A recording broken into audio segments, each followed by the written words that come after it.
Colossenses, capítulo 1. Carta de Paulo aos Colossenses, capítulo 1, a partir do versículo 3. Vamos ler até o versículo 8. Assim está escrito: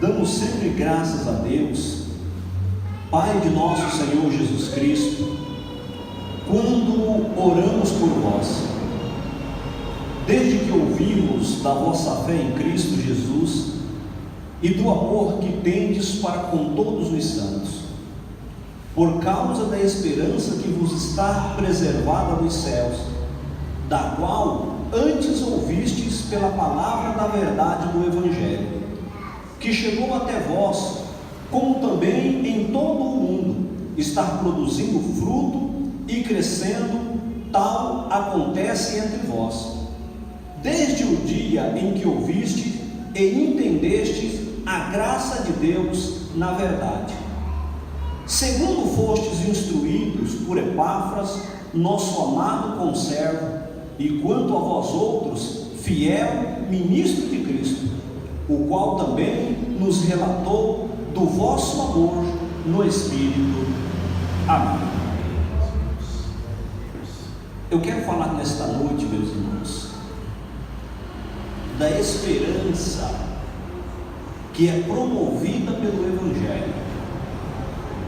A esperança que é promovida pelo Evangelho. Devemos seguir o exemplo de Paulo e ser grato pelo que Deus realiza na vida das pessoas. Como cristãos, somos membros de um só corpo. Por isso, o fortalecimento de um dos membros contribui para fortalecer o corpo como um todo. Quando os membros estão fortalecidos, o corpo automaticamente também o está. Se uma igreja experimenta um avivamento do Senhor, isso pode inspirar outras a seguir o mesmo caminho. Nessa expressão de gratidão, Paulo observa os estágios da experiência espiritual dos cristãos colossenses. E ele vai identificar esse crescimento, esse desenvolvimento espiritual que ocorre na igreja de Colossos. Como que esses irmãos vão crescendo, vão se desenvolvendo espiritualmente. E a razão que proporcionou o crescimento espiritual na vida desses irmãos, aquilo que foi ocorrendo e que fez com que eles fossem desenvolvendo, amadurecendo espiritualmente, é que eles ouviram a mensagem do Evangelho. Essa mensagem, ela foi impactante na vida dessa igreja, e por meio deles terem ouvido, porque eles ouviram esta mensagem, e eles começaram a fazer uso dessas palavras para a sua caminhada, para o seu crescimento, essa igreja foi fortalecendo-se em Cristo. E automaticamente, esse fortalecimento, ele vai produzindo esperança, que é promovida pelo Evangelho. O Evangelho é a boa nova de Cristo, a boa nova de Jesus Cristo, que resolveu o problema do pecado por meio da sua morte. Jesus, ele vai sanar o problema do pecado por meio da sua morte, sepultamento e consequentemente a sua ressurreição. O termo Evangelho significa boas novas. Os anjos, quando aparecem aos pastores para anunciar o nascimento do menino Jesus, essa é a expressão expressão que ele utiliza em seu primeiro diálogo com os pastores: não temais, porque eu vos trago boas novas de salvação. Aleluia. Infelizmente, algumas pessoas dão testemunho do Evangelho como se fosse má notícias de condenação. Ao testemunhar, meus irmãos, devemos nos lembrar de enfatizar a boa nova do Evangelho. Nesses versículos de sua carta aos Colossenses, Paulo faz uma recapitulação das características dessa mensagem empolgante, porque é uma mensagem que transforma, é uma mensagem que liberta, que muda, que nos tira das condições em que nos encontrávamos e nos coloca em uma condição totalmente favorável diante de Deus. Aleluia! Primeira coisa, meus irmãos, que Paulo vai apresentar é que essa mensagem ela é centrada em Jesus Cristo. A mensagem do Evangelho ela está calcada em Cristo. Ela não pode ter outra base como fundamento. A mensagem do Evangelho ela tem como centralidade a pessoa de Jesus.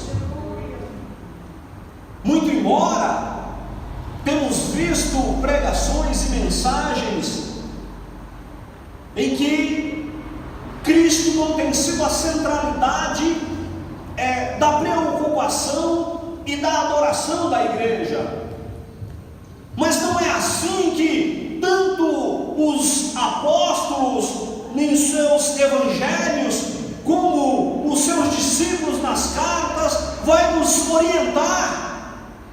O tema desta carta é a preeminência de Jesus Cristo. E sem dúvida, irmãos, Ele é o centro da atenção do Evangelho. Os falsos mestres que invadiram a igreja de Colossos tentaram tirar Jesus Cristo do seu lugar. Porém, colocar Cristo em qualquer outro lugar é o mesmo que inviabilizar essa mensagem. Apresentar a mensagem do Evangelho tirando Cristo do centro dela, essa mensagem ela passa a não ter a mesma eficiência, a eficácia a qual ela nos apresenta. Cristo é o centro dessa mensagem. Segunda coisa, meus irmãos, essa mensagem ela é a palavra da verdade. Ela é a palavra da verdade. Isso significa que ela vem de Deus e ela é confiável. João, no capítulo 17, versículo 17, ele vai dizer: a tua palavra é a verdade. A tua palavra é a verdade. Muitas mensagens e ideias podem ser consideradas verdadeiras, mas somente a palavra de Deus pode ser chamada de a verdade. Apenas a mensagem de Deus pode ter essa importância de ser uma mensagem verdadeira. Durante um período, e ainda se discute, a veracidade da mensagem do Evangelho de Cristo.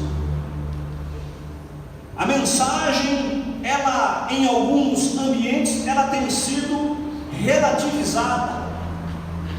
Mas a Bíblia vai nos apresentar essa mensagem como sendo uma mensagem autêntica, uma mensagem que, dentro dessa sua autenticidade, traz transformação para a vida daqueles que a ouvem.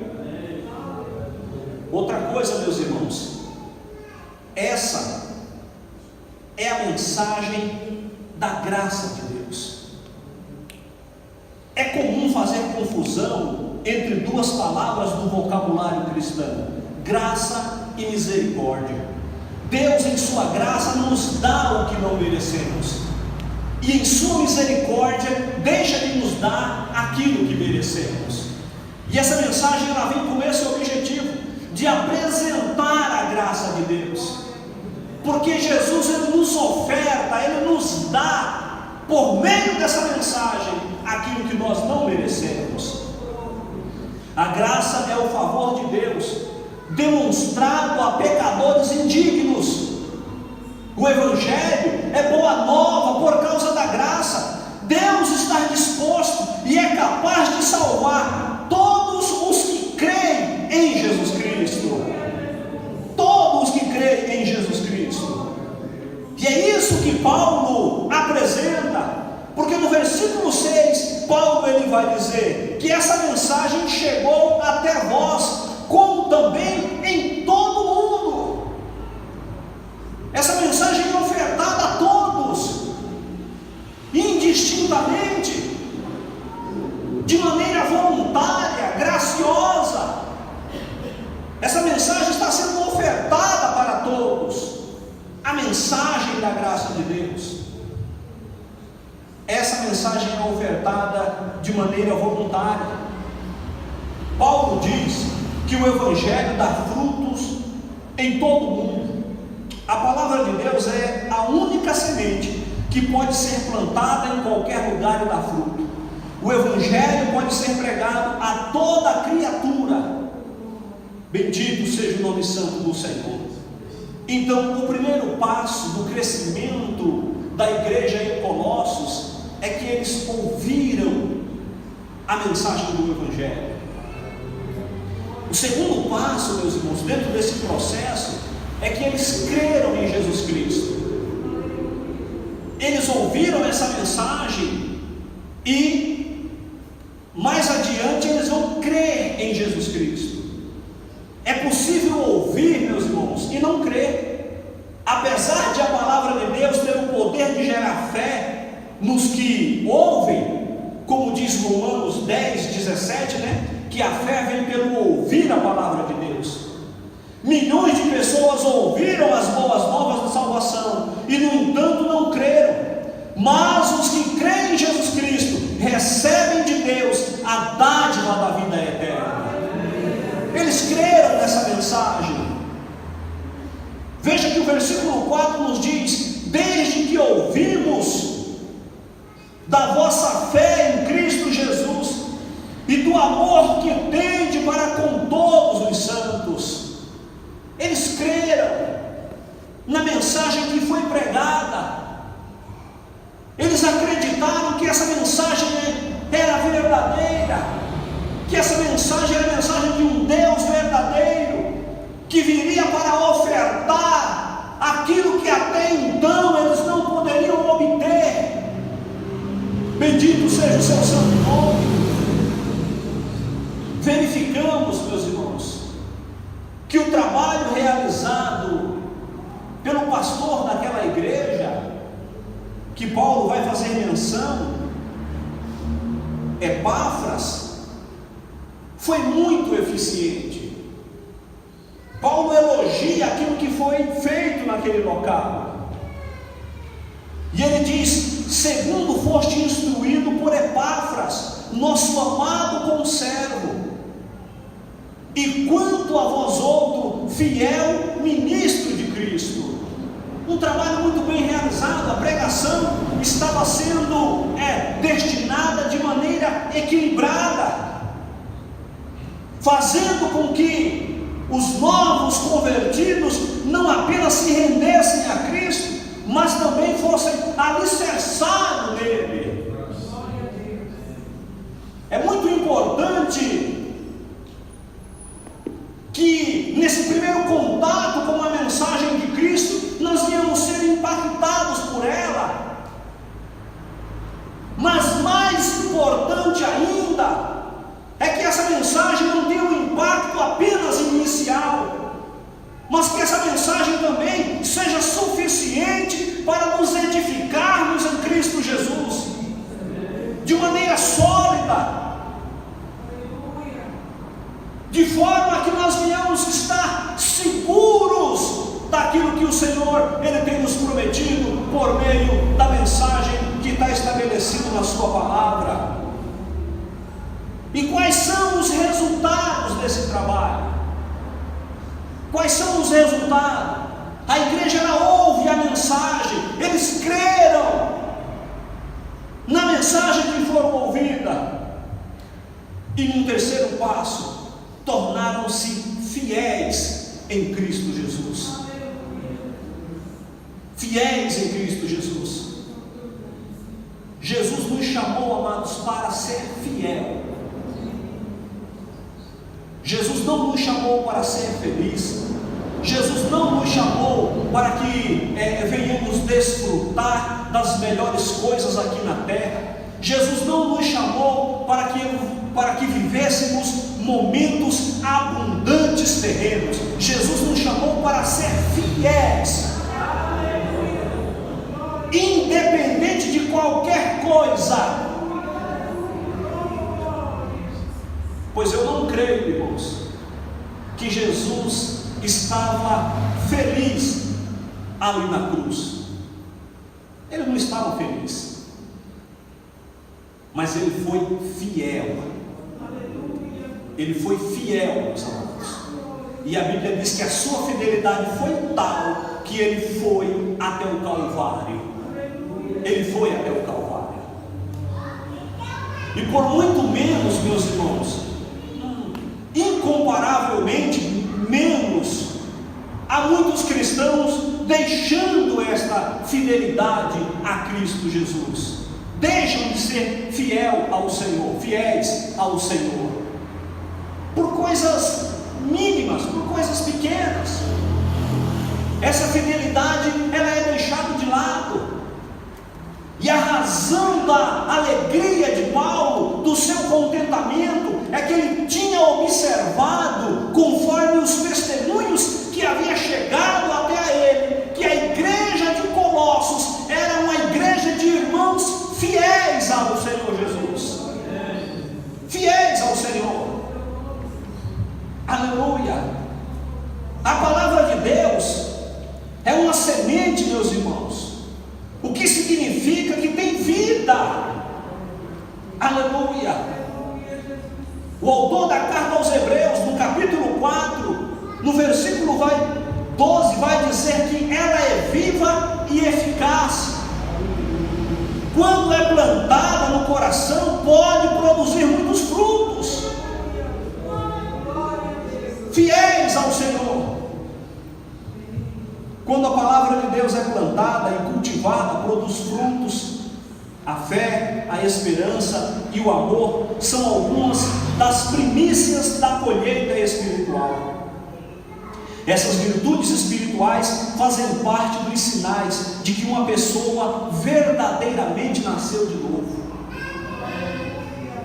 Não há como professarmos esse novo nascimento se esses atributos não fizerem parte de nossa vida. Veja que existem algumas virtudes: fé, esperança, amor. São algumas das virtudes que devem fazer parte da vida daquele que passou pelo processo do novo nascimento. Tudo isso, meus irmãos, tem como início o ouvir a mensagem do Evangelho. A mensagem do Evangelho é o ponto de partida para que isso tudo aconteça em nossas vidas. Qual é a relação entre a fé, a esperança e o amor? Que relação existe? Sem dúvida, quanto mais amamos alguém, mais confiamos nessa pessoa. A confiança que depositamos em conhecidos é diferente daquela que depositamos em um amigo íntimo. Há pessoas que são nossos amigos e nessas pessoas nós confiamos. É verdade que não são muitos, mas existem alguns que nós depositamos essa confiança. E às vezes essa confiança se dá também pela credibilidade que ela é construída. A credibilidade que é construída ao longo de tempos faz com que sejamos razão da confiança de alguém. E isso não tem preço. Isso não tem preço. Semana passada, chegou uma irmãzinha aqui na igreja, e ela pediu para falar comigo, se eu podia dar uma atenção para ela. Eu falei, irmã, agora eu não posso, porque está chegando o momento da palavra, e eu vou pregar, agora eu não posso, mas ao término do culto eu posso atender a senhora. E ao terminar o culto, ela me fez duas perguntas. Ela disse, pastor, tem alguém aqui na igreja que é advogado, ou alguém que o Senhor me indique, algum advogado que o Senhor conhece que possa me indicar? Eu falei, mas por quê, irmã? Ela disse, porque eu tenho uma causa na justiça para ser tratada, e eu até conheço algumas pessoas, mas não confio, e eu conheço essa igreja, e se o Senhor me falar de uma pessoa a qual eu posso confiar, eu confiarei. Esse é um tipo de coisa, irmãos, que não paga. Como é que paga isso? Porque isso é um tipo de confiança estabelecido por meio da credibilidade que é construída ao longo de um período. E quanto mais nós vamos adquirindo isso, mais a confiança ela aumenta. E a Bíblia diz, meus irmãos, que nós depositamos isso em Cristo, a esperança por causa da confiança e do amor que temos nele. Ao conhecer melhor a Deus, confiaremos cada vez mais nele e o amaremos cada vez mais. Bendito seja o nome santo do Senhor. E certamente, meus irmãos, esse processo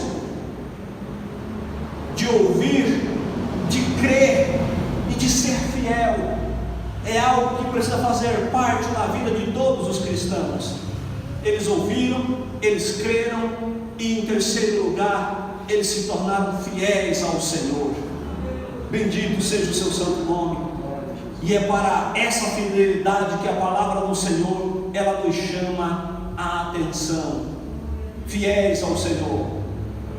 As cartas do Apocalipse, ela vai sempre chamar a atenção para a necessidade de que cada igreja deveria ser fiel ao Senhor, fiéis ao Senhor, em todas as ocasiões, independente do que essa fidelidade pudesse trazer como consequência para cada um deles. Porque nem sempre, irmãos, a nossa fidelidade a Deus terá como consequência coisas favoráveis para nós, humanamente falando, materialmente falando. Às vezes é justamente ao contrário. A nossa fidelidade a Deus pode nos trazer alguns dissabores para as nossas vidas, mas ainda que isso ocorra, que nós sejamos fiéis ao Senhor em todo o nosso procedimento de vida. Caminhando para a nossa conclusão, meus irmãos, Paulo ele deixa claro que a fé e o amor da igreja de Colossos estava associado à esperança que eles tinham na promessa de Deus. A fé e o amor estava alicerçado na esperança, a esperança escatológica. As promessas de Deus por meio do Evangelho devem gerar em nós uma certeza inabalável. Nós devemos estar convictos, meus irmãos. Nós devemos ter convicção, porque a palavra do Senhor nos fez uma promessa, e por meio dessa promessa, aleluia, isso gera em nós uma esperança. E essa esperança, meus irmãos, é que nos move cada vez mais diante daquilo que o Senhor ele tem deixado para nós como princípio de vida. Finalizo dizendo que quando Paulo escreve a sua primeira carta para a igreja de Tessalônica, ele tem como objetivo sanar uma situação justamente dentro desses princípios que estabelecemos aqui, que tudo aquilo que já anteriormente havia sido dito por meio das pregações, por meio das cartas, deveriam gerar na igreja uma esperança, e essa esperança deveria gerar consequentemente uma confiança.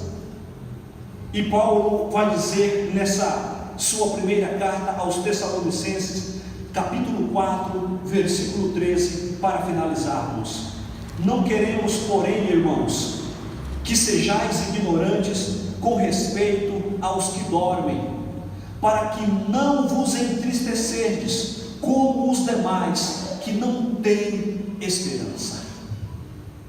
Não quero que sejais ignorante acerca dos que dormem.